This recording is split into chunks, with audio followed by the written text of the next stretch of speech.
Xuraman xanım, sənə məktub yazacağam, yarımçıq məktublar.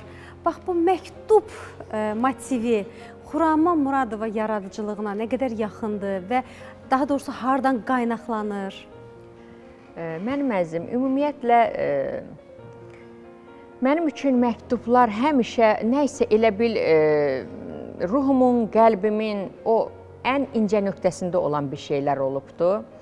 Düzdür, bugün hər inkişaf, demək olar ki, hər bir şeyin inkişafı olduğu bir vaxtda telefonlar, hər bir şeylər, amma yenə də mənim üçün bəzən o saralmış məktublar, bəzən o duyğular mənim üçün alidir, mənim üçün əzizdir və mən yenə də deyirəm, əvvəl də sizə dedim, mən biraz keçmişimə çox bağlı bir insanam, çox bağlı bir insanam.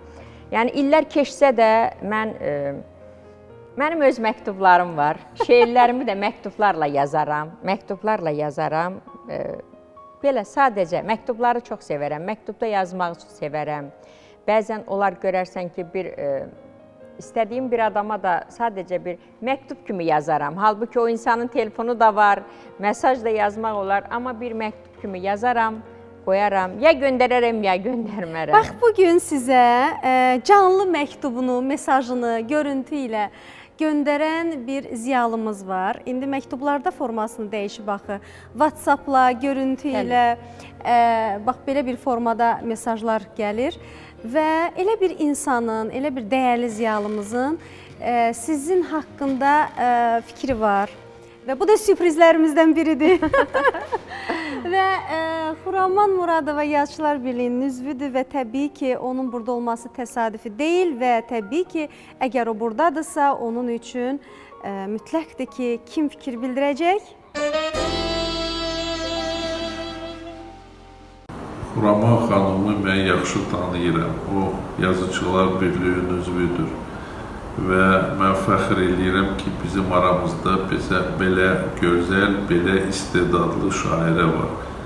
O, nəinki Azərbaycanda, o birisi ölkələrdə də çap olunur, onun kitabları çıxır, mükafatlar alır, Türkiyədə, Özbəkistanda, o birisi ölkələrdə.